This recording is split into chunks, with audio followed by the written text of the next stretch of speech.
everyone. Welcome back to our last and final chapter in marketing.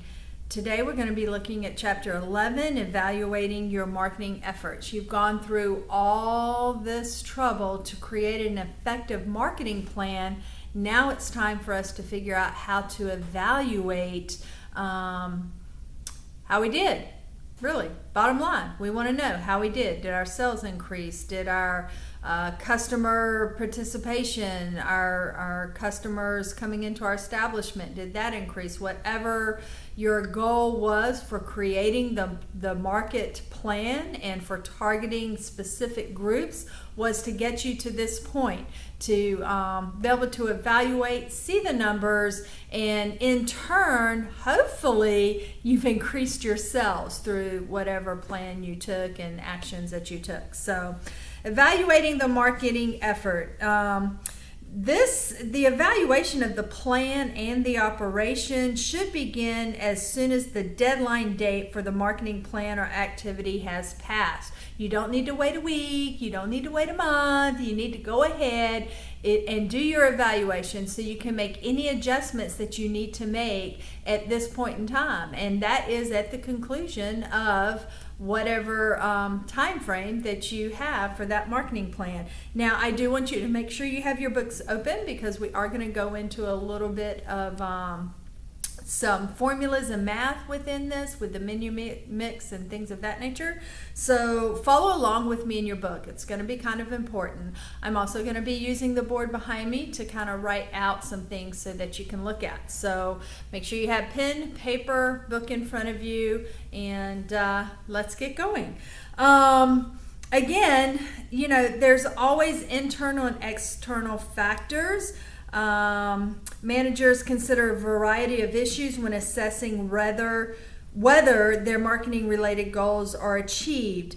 Some of the internal things is, was your staff knowledgeable? Did they do their job? Did you give them the tools to do their job? Did you communicate that you were doing a marketing plan and what your goals were with that and what part they could play in that? Also, did you have the right price basis? Did you include new menu items? Excellent service? These are things that you can control, okay? You can control these items by making sure as a manager that you've covered each and every part of that. Now, there are some external factors that are outside of your control and things that you can't do anything about. Some of those things are like the economy, stressful local events, whatever events may be going on, your local elections. I don't know how that's going to play a part in it, but it's in the book, so I'm going to go with it.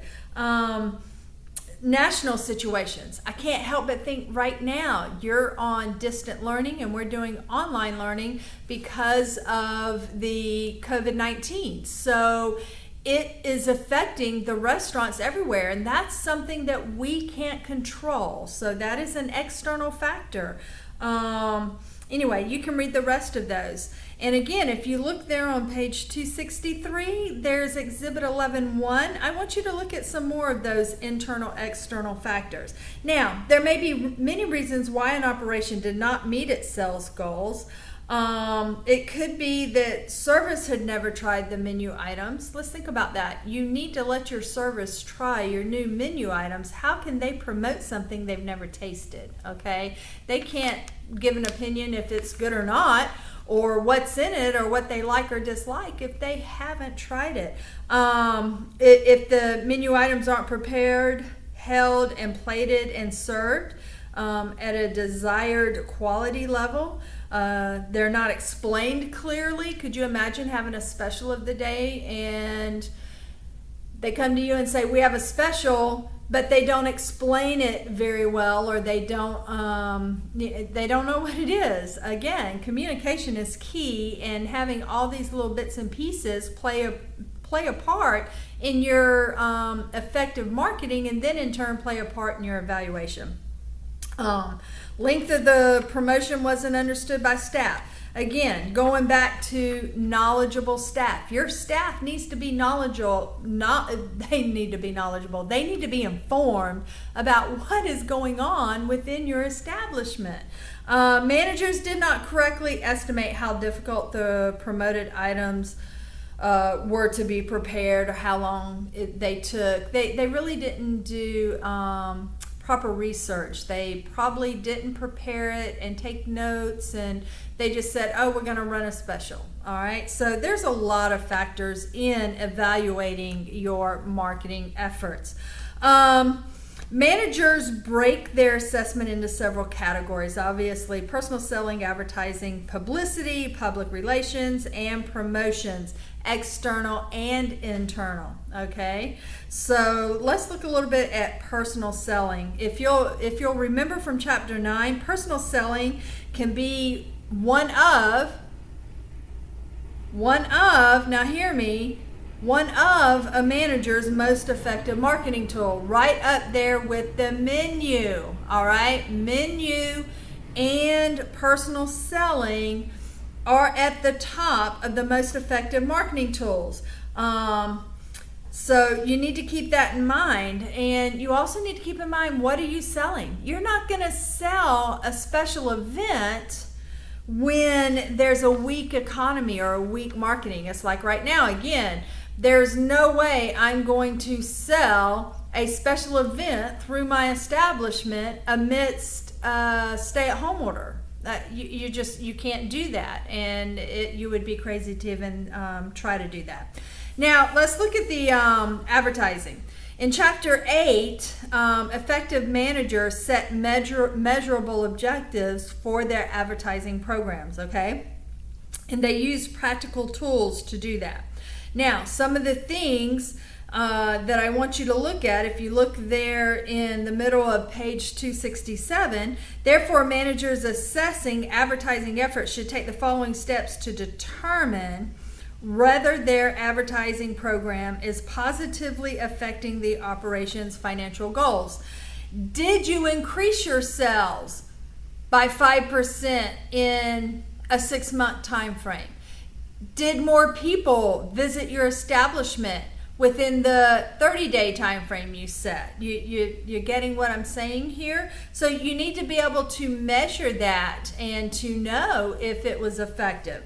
You got to review your specific measurable advertising objectives that were included. I mean, this is part of the get-go. You've determined, how are you going to measure these? Is it going to be an increase of covers, increase of customers, increase of table turnovers, increase of dollar volume? I mean, ultimately, all of this, your ultimate goal is to increase your dollar volumes, right? You want to increase your revenue. You want to increase the amount of money that your establishment's bringing in.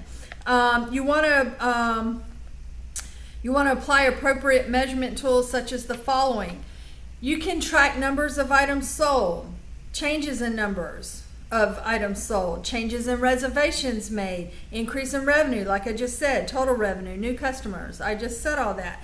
Now, a great way to do that is your POS system. Don't forget, your point of sale system is a great way to, if you're an established operation, that's a great way to monitor what's going on in your restaurant. Now, variances. You got to remember, variances are your actual results minus your planned results, okay? So if you had $10,000, or let's say this, if you planned $11,000, all right, I'm hoping y'all can see this. If you planned $11,000, that was your target when you started your marketing or your goal, and you only made $10,000, okay? All right, you made $10,000, all right, and your goal was $11,000. I'll write this backwards. Let's go back and do that again. So you have $10,000 was what you took in, and your goal was $11,000. Received, and this was your goal. Now I want to show you something. That is a negative $1,000. All right.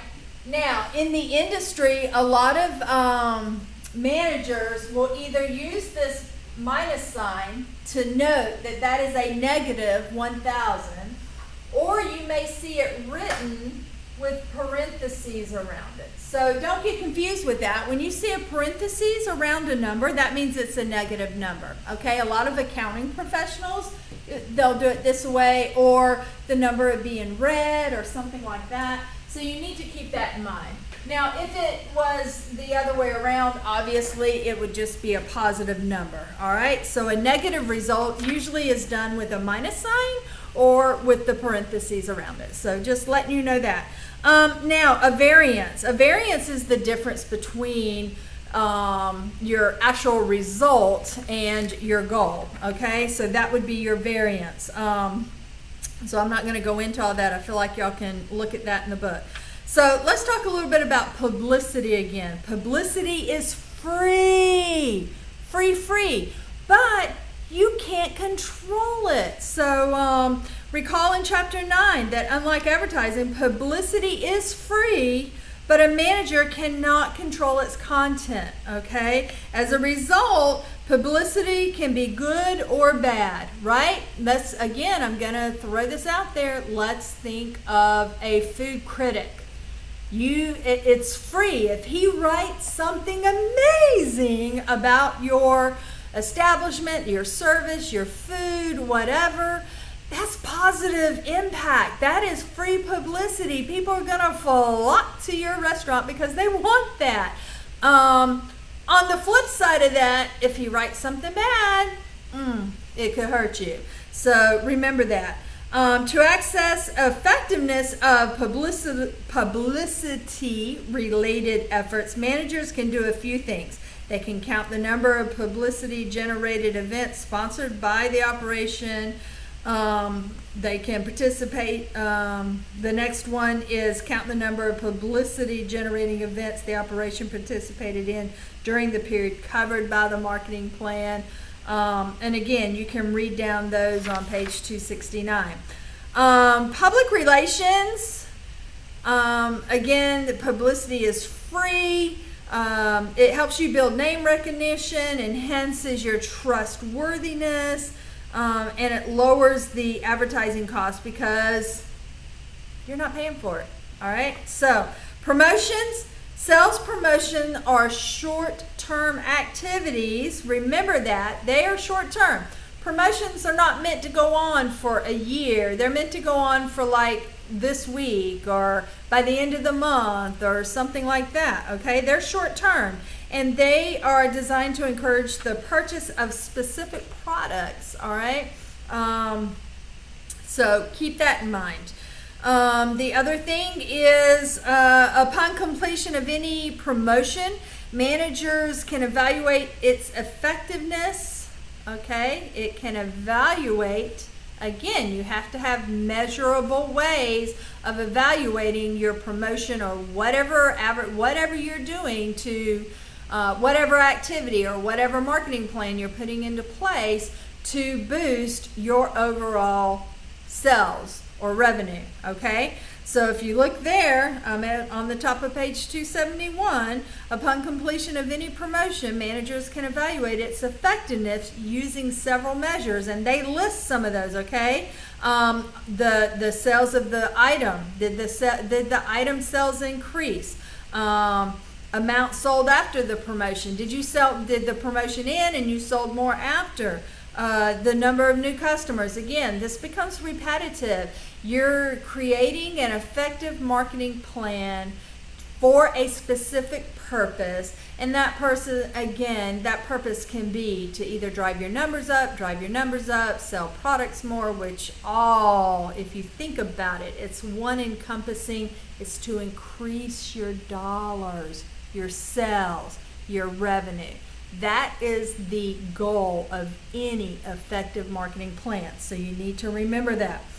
Your point of sales, obviously, that is another. That is, again, I've said that several times, and I've said it throughout a few of these chapters. Your point of sale, if you are an established organization or an established restaurant, food, whatever, your point of sales is going to tell you a lot. Now, the ultimate goal of marketing is, that's what I said. The ultimate goal here, they have it at the bottom of 271. The ultimate goal of marketing is simply to increase your sales.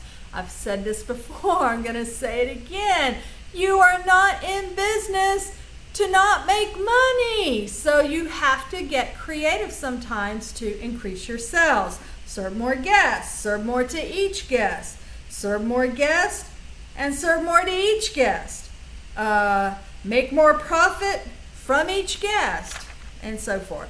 All right, let's talk about menu mix, okay? I'm on page 272. It's important, again, that you follow along. Page 272. Menu mix refers to all the servings of a menu item that are sold compared to the total sale of all competing menu items. This means if you have chicken, fish, beef, pork, pasta, all right, you have 5 items on your menu, all right? How does that one item, all right, compare menu-wise to the rest of them in sales? Bottom line, that's what that means, okay? It really is. Sales volume refers to the number of times a menu item sells in a specific time period, all right? So if you take a look at, let's see, what do I want to take a look at? You can look at Exhibit 11.5. That'll tell you basically the sales volume there with that skewered shrimp, fried rice. Basically, all they're doing is they're adding up all those totals of each menu item that they sold, and they're getting that the total menu number of 152. All right. Now, when you look at that in Exhibit 11.6, you can see where each of those rank in volume in their sales volume rank. So you sold more, let's see, where's number 1? You sold more ribeye steak with onion rings. That's number 1. You sold more of those than you sold of the plank salmon with asparagus, okay? So that's pretty self-explanatory. I don't think I need to go into that anymore. Now, looking at sales volume percentage, this is what I want to look at. The thing that you need to remember, all right, and if you pay attention there to Exhibit 11.7, okay, if you'll look at 11.7, I'm going to be looking at that for just a moment, okay? I want you to think of this formula. So you've got your part, okay, that's your part, divided by your whole. That is going to give you your percentage. All right. So now let's look together at that very, let's see, which one do I want to go with? Let's look at that very first one in Exhibit 11.7. And again, I'm on page 273. It's going to be important that you have your book in front of you. In Exhibit 11.3, basically, if you look there, they're taking the 37. I'm looking at the skewered shrimp with fried rice. So they sold 37 of those, correct? All right, they sold 37 of those. And the total of all the menu selling items was 152. Right? So if you take 37 and you divide it by the 152, that's going to give you your 24.3%. Okay? So everybody understand that, I hope. I'll do one more just so you can see. Okay? I'm going to put this up here. Your part over your whole equals your percent. All right, so let's take the next one. Pork medallions with sweet potatoes. All right, you sold 25 of those. All right, so that's your part. 25 pork medallions over the whole, which was all of them were 152. You sold 152 items that day. That was your sales. So if you take 25 and you divide it by the 152, that's going to give you the 16.4%. Okay? And so on. So that's how your menu mix and how you can look at the percentage. So I sold 16.4% pork medallions, okay, that day. That is the percentage of the overall sales of pork medallion. All right?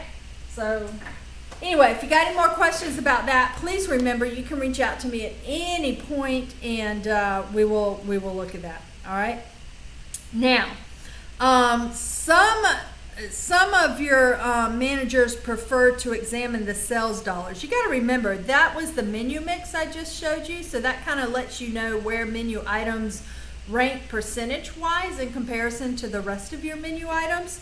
Some prefer the sales dollar percentage, and really that's like you see in your book there, it's your individual item sales divided by the total sales, and that gives you that sales dollar percentage there. So I'm not going to really go into that one. Or, well, yeah, we'll do one. If you'll flip over to page 274, let's look at the roasted garlic chicken. All right, the roasted garlic chicken.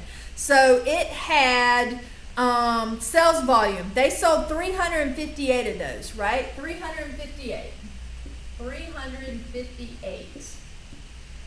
All right, that's going to be divided by the menu price. All right, they have the menu price set there at $3 and oh wait, I'm fixing to mess up. First thing you got to do is you have to multiply. So you have 358. You're going to multiply that by the menu price, which is $11.95. Okay, and that's going to give you the $4,278.10.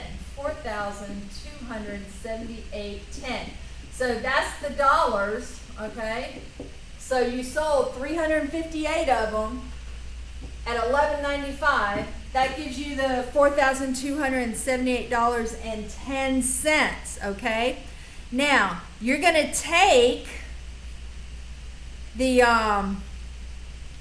4,275, and I just want to double check real quick, make sure that I am recalling this properly.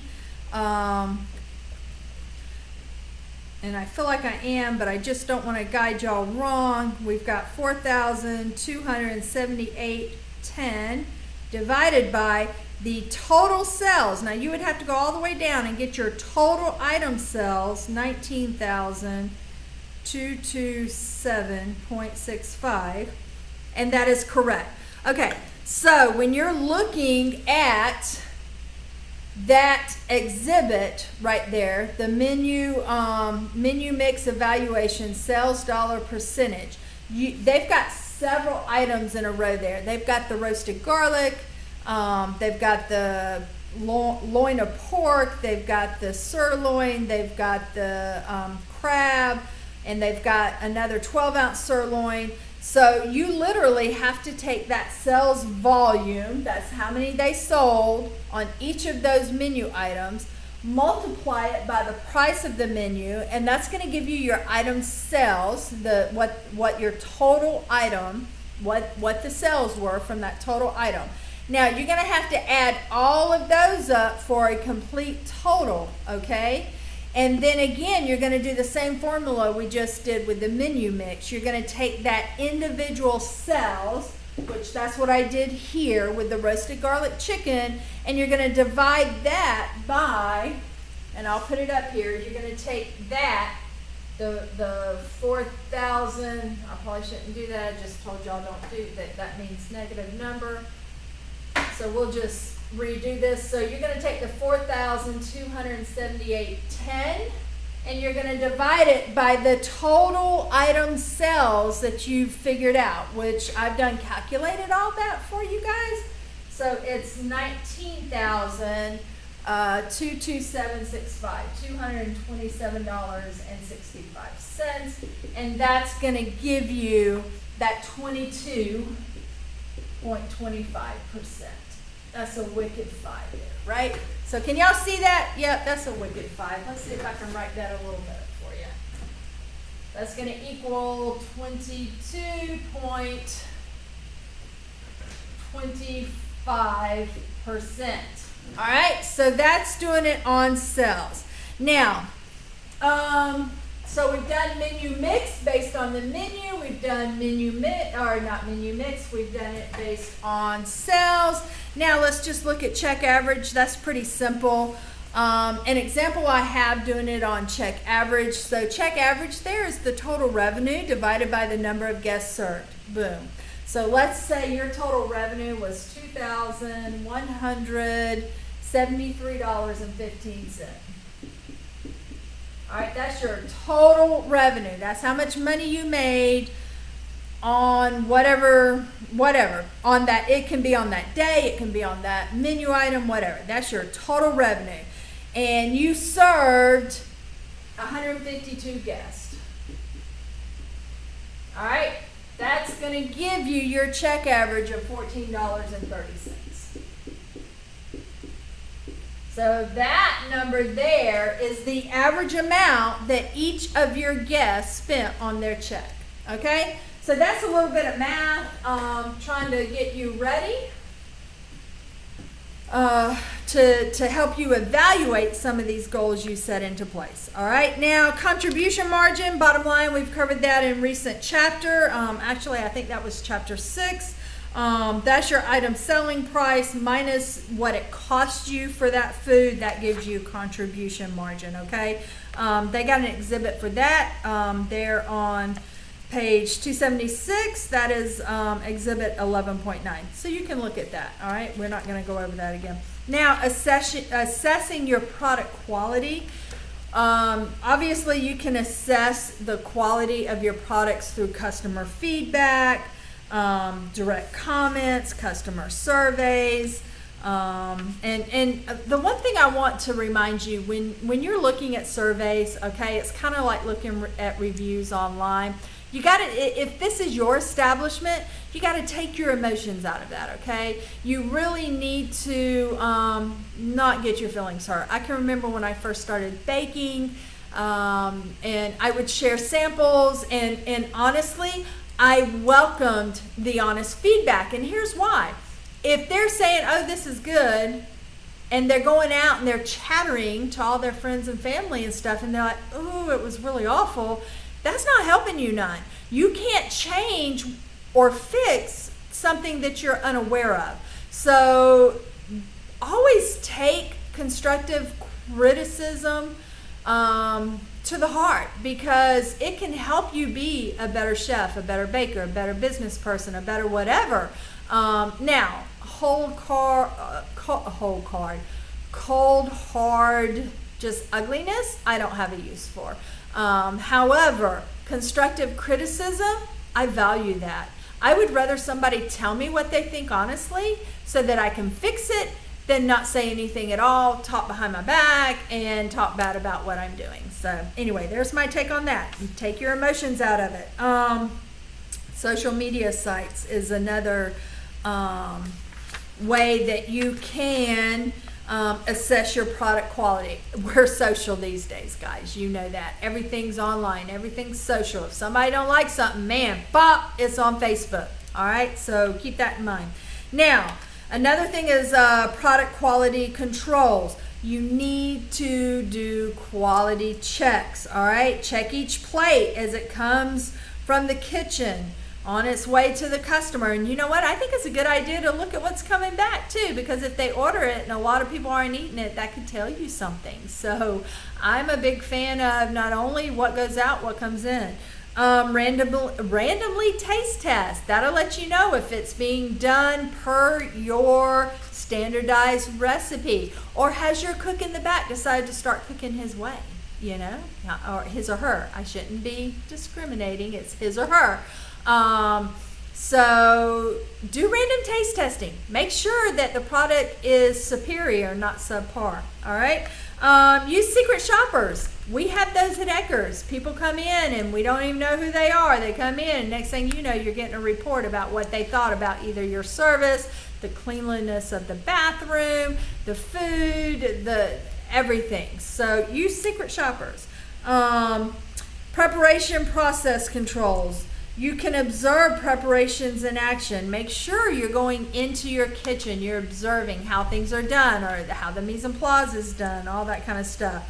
And then running preparation tests. A manager can run test preparations of menu during off items. This is really what you need to do before the item goes even on the menu. You need to run tests so that you can quality check it, you can make changes, whatever. Assessing service quality, I think you can, again, you can use a survey for that. I know we have little surveys and Eggers that we use that, you know, and people do put some things, again, that people put things on there from the heart, and you may not like what you read, but it's there. The other thing is cleanliness, maintaining a clean establishment. That's always important, right? That's why serve safe, first quarter, cleanliness is the way to go, all right? The neater and cleaner you can work, the more effective you can work. That's just my opinion. You need to define what needs to be clean, when it needs to be clean, how it needs to be clean, who should be cleaning it. That's another thing, communication. I've preached this through the entire course. Managers must communicate with their employees and have regular trainings and make people aware of what standards are expected. What is your standard operating procedures? What are you expected to do? Now, you know, measuring marketing returns on investment, ROIs, you can look at that, and I want you to look at that on your own time. I'm not going to take up time here, but that basically, it says many managers go further. They estimate the return on investment, ROI, that will be achieved in their marketing expenditures. ROI is a performance measure used to evaluate the quality of an investment. It's also used to compare the efficiency of a number of different investment alternatives. So really, I want you to read that in your own time, go through that. There's hard data returns like your payback period, your ratio, your return on your investment, things like that. Other than that, guess what, guys? We have gone through marketing. I want to say thank you for allowing me to be your instructor. I've had a blast. You guys have rocked this from start to finish. As we prepare to go in, or as you prepare to go into your next course, I want you to stay positive, and I look forward to seeing all of your faces around campus soon. So have a great afternoon, morning, whatever time of day you're viewing this last video, and keep up the good work. Bye-bye.